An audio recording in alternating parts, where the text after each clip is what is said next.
Halo teman-teman, perkenalkan nama saya Mirawati, NIM 19111501052 dari Prodi Akuntansi semester 4. Dan di sini saya akan sedikit menjelaskan tentang bab 9, yaitu merancang dan mengimplementasi SIA atau Sistem Informasi Akuntansi. Nah, tujuan dari saya membuat presentasi ini adalah pertama untuk menjelaskan tujuan merancang SIA, kemudian menjelaskan tentang mendeskripsi proses perancangan SIA. Yang ketiga, mendiskusikan teknologi yang akan digunakan. Dan yang keempat, ada menguraikan tahapan kegiatan mengimplementasikan SIA.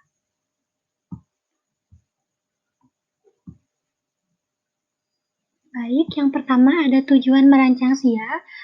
Mengingat desain atau rancangan merupakan hasil yang kreatif berupa karya baru yang sebelumnya tidak ada atau sebelumnya tidak sebaik yang diharapkan, maka di dalam desain haruslah mencakupi kebutuhan teknikal, fungsional, seni, estetika, dan kenyamanan kerja. Oleh karena itu, tujuan merancang SIA ada dua, yaitu yang pertama untuk mengintegrasikan pelaporan antar bagian sehingga saling berhubung, kait, tidak terpisah. Selanjutnya, untuk mempercepat penyampaian informasi untuk pengambilan keputusan. Dan yang ketiga adalah untuk meningkatkan kinerja perusahaan. Oleh sebab itu, seseorang atau suatu lembaga yang akan melakukan kegiatan merancang atau memproses atau mendesain haruslah memiliki kemampuan dan kompetensi tertentu. Di antaranya itu harus memiliki kepakaran teknologi, di mana kepakaran ini digunakan untuk memilih dan menentukan teknologi yang sesuai untuk suatu organisasi yang akan dibuat desain SIA-nya. Pertimbangan pentingnya adalah pada sesuai trade-off antara manfaat dan biaya atau cost and benefit. Yang kedua, seseorang harus memiliki kepakaran sains, di mana diperlukan kepakaran dalam hal logika dan logika matematika, logika akuntansi, fisika, dan lain-lain, ilmu sains meskipun yang bersifat umum. Selanjutnya, seseorang juga harus memiliki kemampuan kepakaran perilaku organisasi. Ini diperlukan manajer atau seseorang atau sekumpulan orang yang dapat memantau dan mengatasi permasalahan yang berhubungan dengan perilaku organisasi yang muncul dengan adanya SIA baru yang terintegrasi. Dan seseorang juga harus memiliki kepakaran seni dan budaya. Apa hubungan seni budaya dengan SIA? Ternyata ada, yaitu peranan seni yang dimiliki oleh karyawan yang terlibat khususnya para manajer yang berwenang dalam mendesain SIA. Dengan kepakaran seni yang tinggi dan atau yang sesuai dengan budaya perusahaan yang akan menghasilkan SIA yang fungsional tapi kanatif dan menarik sehingga dapat membuat hati dan para pemakai SIA dalam mengoperasikan dan membaca laporan SIA menjadi senang dan terpuaskan. Selanjutnya, seseorang itu juga harus memiliki kepakaran filsafat atau etika. Kepakaran tentang filsafat diperlukan saat mendesain SIA, terutama saat membuat program komputer akuntansi, bahwa logika dan logika matematika harus disinkronkan dengan logika akuntansi dan mewujudkan dalam program.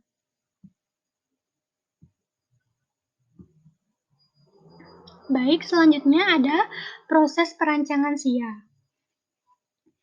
Proses perancangan SIA atau pendesainan SIA bermacam tahap. Semakin kompleks SIA yang dikehendaki, maka semakin panjang proses perencanaannya dan berarti semakin memakan waktu yang lama. Pada umumnya, terdapat 6 tahap dalam mendesain SIA. Yang pertama adalah mempelajari SIA yang sedang berlaku dan berjalan. Kegiatan ini merupakan kegiatan pertama mempelajari SIA yang sedang berlaku dan berlaku di perusahaan. Ini artinya kita harus memahami SIA yang benar-benar berjalan meskipun suatu perusahaan belum mempunyai SIA yang terbukukan, namun bukan berarti perusahaan tersebut belum mempunyai SIA.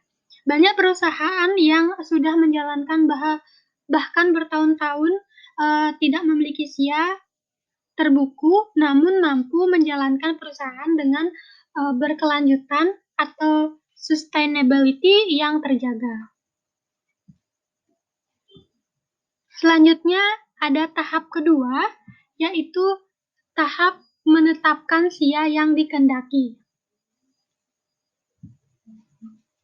Kegiatan berikut adalah menetapkan SIA yang dikehendaki perusahaan. Ini artinya kita menentukan beberapa perubahan bagian-bagian SIA yang dikarenakan menyesuaikan dengan perubahan lingkungan bisnis perusahaan, perubahan teknologi yang melingkupi SIA atau perubahan peraturan, baik peraturan akuntansi, keuangan, maupun peraturan administrasi lainnya. Tahap yang ketiga ada tahap membuat penyesuaian SIA. Ini artinya membuat daftar bagian-bagian SIA terdahulu yang masih dipertahankan dan mana bagian-bagian SIA yang akan diubah atau diperbaharui. Sesuaikan dengan SIA berarti perbaiki dalam hal sebagai berikut. Yang pertama ada daftar dan kode akun, 2 formulir dan media input yang digunakan, 3 pedoman penjurnalan, 4 prosedur transaksi, dan 5 laporan. Selanjutnya, tahap keempat adalah sistem analis bekerja memformulasikan penyesuaian SIA.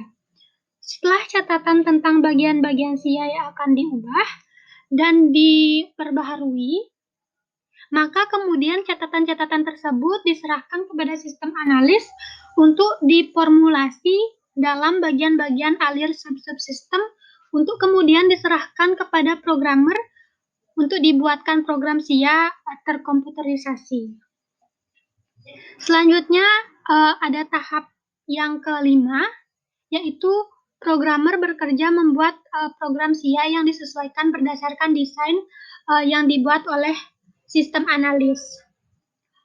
Programmer akan menjelaskan SIA baru yang telah dibuat oleh sistem analis dalam bentuk bagan alir atau flowchart ke dalam program komputer dengan menggunakan bahasa komputer sesuai apakah menggunakan bahasa program Pro atau Bolan Delphi atau Microsoft SQL atau bahasa program lainnya.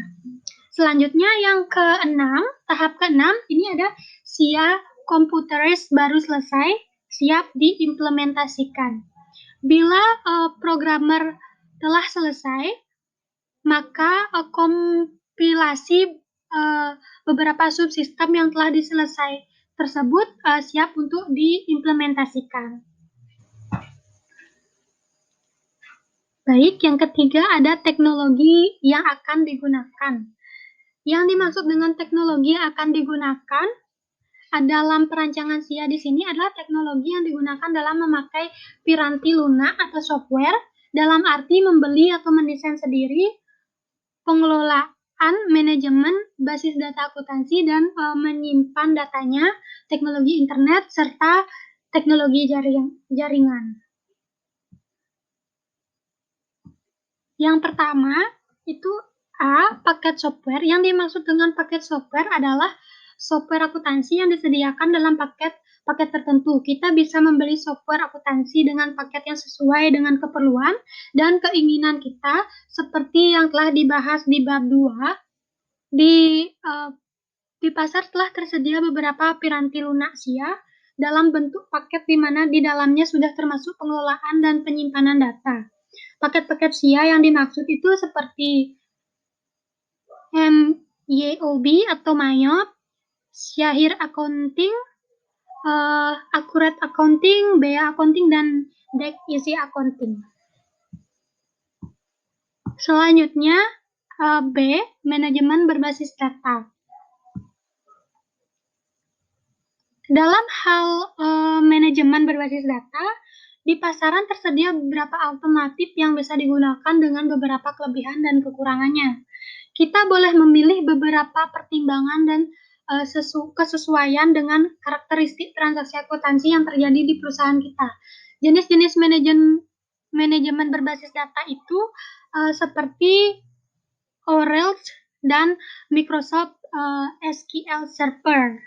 Nah, di sini Oracle adalah salah satu perusahaan yang tersohor dalam sistem manajemen berbasis data, Piranti Luna untuk mengembangkan bisnis data, Piranti Luna untuk manajemen hubungan pelanggan, Enterprise Resource Planning, dan Piranti Luna manajemen rantai pasok atau supply chain. Dan yang kedua ada Microsoft SQL Server adalah sistem manajemen berbasis data rasional yang dikeluarkan oleh Microsoft.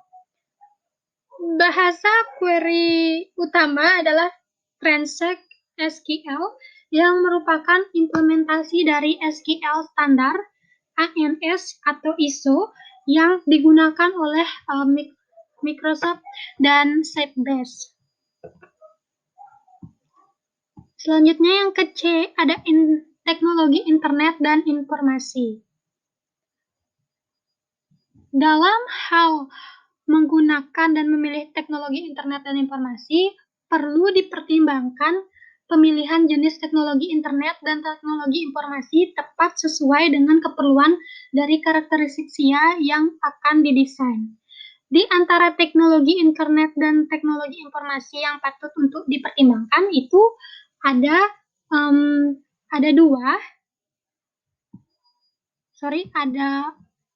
empat.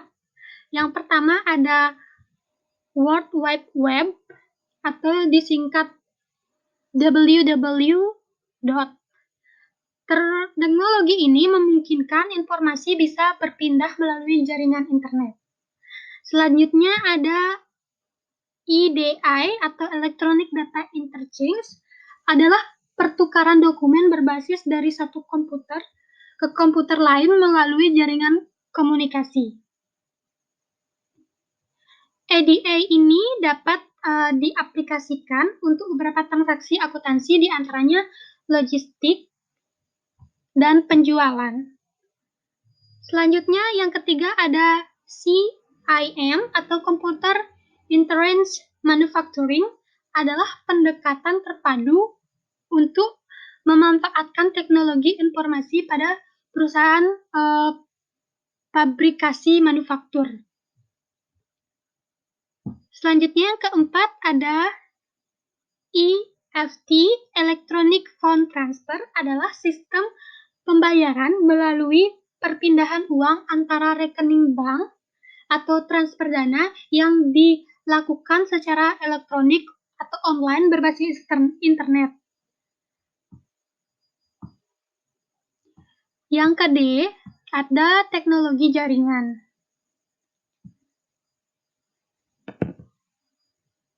Teknologi jaringan yang dimaksud adalah teknologi yang digunakan untuk menghubungkan satu komputer dengan komputer lainnya, antar komputer yang digunakan untuk menginput data transaksi dengan komputer yang digunakan untuk menyimpan data, serta dengan komputer yang digunakan untuk memonitor pergerakan data dan komputer yang digunakan untuk mencetak laporan.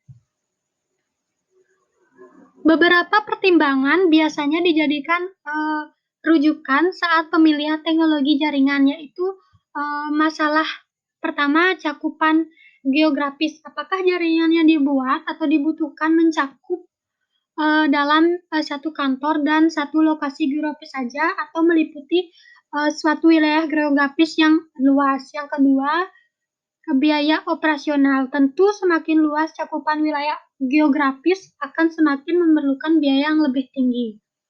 Nah, di sini ada beberapa tipe teknologi jaringan untuk menghubungkan data yang dikumpulkan, yang diproses, disimpan, dan didistribusikan yang biasa dikenal pada umumnya. Yang pertama ada WAN atau Wide Area Network. Teknologi ini adalah jaringan. Ini merupakan jaringan yang sangat cocok sehingga karena digunakan untuk berkomunikasi, mengkomunikasikan data yang terpisah jauh secara geografis. Meskipun demikian, terdapat dua bentuk WAN, yaitu WAN tersentralisasi dan WAN terdistribusi. Selanjutnya yang kedua ada LAN atau Local Area Network, adalah jaringan yang terjadi saat dua atau lebih komputer yang terhubung beberapa dalam lokasi yang berdekatan. Bagian utama dari LAN adalah workstation yang memiliki 3 tingkat, yaitu ada peer-to-peer network, shaper network, NOS, OC, dan CC. Selanjutnya ada yang keempat, yaitu mengimplementasikan SIA. Kegiatan mengimplementasikan SIA dilakukan segera setelah proses perencanaan dan perancangan SIA selesai dilaksanakan. Pada umumnya, kegiatan implementasi SIA terdiri dari 6 bagian kegiatan pokok, yaitu yang pertama ada install SIA baru ke dalam setiap komputer yang direncanakan terlibat dalam SIA baru. Kegiatan ini merupakan kegiatan pertama dalam proses mengimplementasikan SIA. Program SIA SIA baru yang telah disiapkan dalam CD atau compact disk diinstal ke dalam komputer-komputer yang akan terlibat dalam SIA tersebut. Selanjutnya, yang kedua, membuat modul-modul untuk tujuan penyuluhan dan penyelenggara kegiatan kembali atau refresh bagi operator atau pejabat yang terlibat dalam SIA baru. Untuk keperluan penyebaran dan penyamaan pemahaman tentang SIA baru, perlu diadakan penyuluhan yang bermaksud untuk penyegaran kembali atau untuk melatih SIA yang memang betul-betul baru. Selanjutnya, yang ketiga, melakukan uji coba dengan menjalankan SIA baru. Kegiatan ini dilakukan dengan menginput beberapa bukti transaksi sebenarnya dan kemudian mencatat apa yang terjadi, terutama untuk hal-hal berikut. Yang pertama, memudahkan dalam menghidupkan komputer setelah selesai diinstal SIA baru. 2. Kemudahan mengoperasikan SIA baru, terutama saat memilih menu transaksi. Yang ketiga, kecepatan menginput data. Yang keempat, memudahkan transaksi edit transaksi. Yang kelima, kemudahan dalam laporan dalam layar monitor. Yang keenam, kecepatan dalam mencetak laporan tersedia. Selanjutnya, yang kegiatan keempat, yaitu melakukan pemantauan terhadap jalan SIA baru. Bila tahap uji coba telah selesai dan berlalu, maka tahapan berikutnya adalah tahapan pemantauan atau monitoring. Pada tahapan ini, karyawan yang terlibat adalah pada kepala bagian. Mereka memastikan bahwa subsistem SIA yang berada di bagiannya tahu yang berhubungan dengan bagian telah berjalan dengan baik dan tidak terdapat masalah. Selanjutnya, kegiatan kelima maksud saya, yaitu melakukan perbaikan dan penyempurnaan. Pada tahapan ini, peranan kepala bagian, sistem analis, dan programmer menjadi titik sentral. Hal-hal yang ditemukan di lapangan oleh operator atau oleh pejabat yang berwenang Misalnya dalam hal menyetujui suatu transaksi atau menerima dan membenarkan suatu transaksi yang kemudian telah dicatat dan dinaikkan dalam rapat yang membahas implementasi SIA baru. Hal-hal yang bisa segera diperbaiki oleh programmer akan terus diperbaiki dan kemudian dibuat pembetulan ke dalam subsistem yang berkenaan.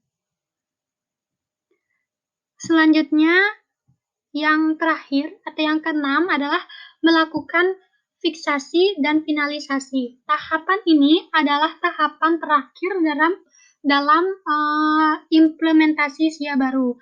Bila seluruh bagian yang terlibat dan terkait dengan SIA baru telah melalui uji coba, monitoring, dan melakukan perbaikan dan penyempurnaan, maka SIA baru siap untuk ditetapkan atau fiksasi dan difinalkan. Kegiatan finalisasi ini perlu untuk didokumentasi dalam bentuk keputusan direksi misalnya, atau perlu dirayakan sebagai aniversari rasa syukur dengan mengadakan acara makan-makan bersama atau acara lain yang patut dilakukan untuk menghargai kerjasama dan kerja sungguh-sungguh karyawan yang terlibat dalam implementasi SIA baru ini. Sekian yang dapat saya sampaikan. Apabila ada kesalahan kata, mohon dimaafkan dan terima kasih.